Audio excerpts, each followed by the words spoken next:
Assalamualaikum warahmatullahi wabarakatuh. Perkenalkan, nama saya Putri Nadia dengan NIM J03012111354 dari kelas Praktikum 2. Pada kesempatan kali ini saya akan memaparkan mengenai sejarah perkembangan editing yang dimulai sejak tahun 1800. Pada 28 Desember tahun 1895, untuk pertama kalinya pemutaran film untuk kebutuhan komersial berlangsung. Pemutaran film tersebut dilakukan di Grand Café, Paris, Prancis. Film yang diputar tersebut merupakan buatan kakak beradik yaitu Louis dan Auguste Lumière.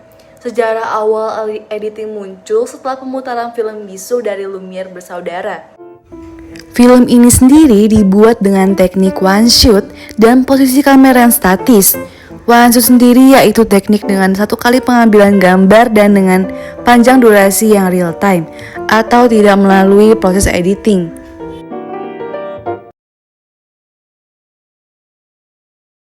Ketika masih dalam era film bisu ini sendiri, teknik editing dinilai begitu penting karena seorang sineas harus bercerita hanya dengan melalui gambar saja. Melewati dari masa film bisu, perkembangan teori dan teknik editing pun diawali dengan Porter yang meletakkan prinsip dasar editing, yaitu dengan menyusun sejumlah shoot secara berkesinambungan. Karena dahulu kepentingan mengambil gambar bergerak atau film adalah hanya untuk mendokumentasikan sebuah kejadian saja. Jadi pengambilan gambar pun tidak terfikirkan untuk diedit sehingga pengambilan hanya cenderung apa adanya dan tanpa rekayasa, yaitu gambar dibiarkan utuh dari awal hingga akhir dengan teknik kamera statis. Kemudian masuk ke era tahun 1900-an, di mana ada George Méliès yang sering menggunakan teknik dissolve untuk melakukan trik sulap dalam film-filmnya. Kemudian tahun 1903, Porter berhasil membuat terobosan baru dalam teori editing, yaitu teknik paralel. Editing yang menggabungkan shoot-shoot dari dua kejadian berbeda lokasi tetapi dalam satu waktu bersamaan. Teori ini sendiri direalisasikan menjadi penggabungan adegan fakta dan fiksi dalam susunan yang menarik di filmnya yang berjudul The Life of an American Fireman pada tahun 1903.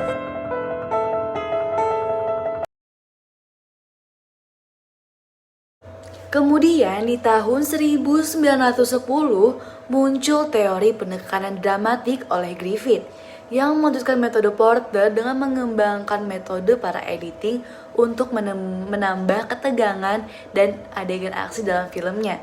Dari pengembangan ini muncul beberapa variasi tipe shoot seperti long shoot, medium shoot, close up, cutaway, dan tracking shoot. Kemudian beralih ke negara Rusia, di mana dimulai di tahun 1920, teknik editing mencapai pada masa puncaknya melalui uji coba editing yang dilakukan oleh para sineas Rusia. Salah satunya yaitu Pudovkin, yang menekankan pada konstruktif editing. Ia bahkan menganggap bahwa aspek editing adalah unsur dasar yang membentuk sebuah sinema.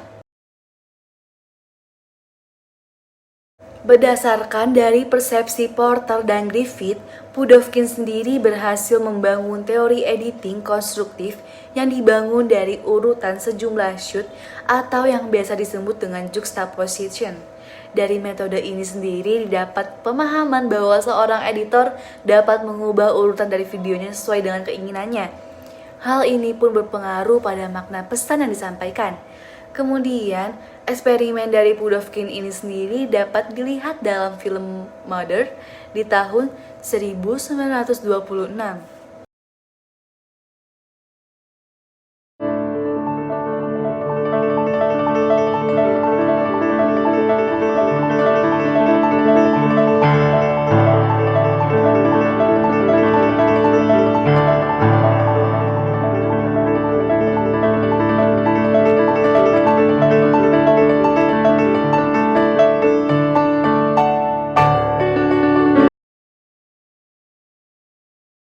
Kemudian ada Sergei Einstein yang menggabungkan teori editing dari Griffith dan juga teori dialektika dari Karl Marx.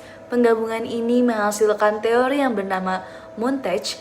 Teori ini sendiri terbagi menjadi 5 komponen, yaitu matrix montage, rhythmic montage, tonal montage, overtonal montage, dan intellectual montage.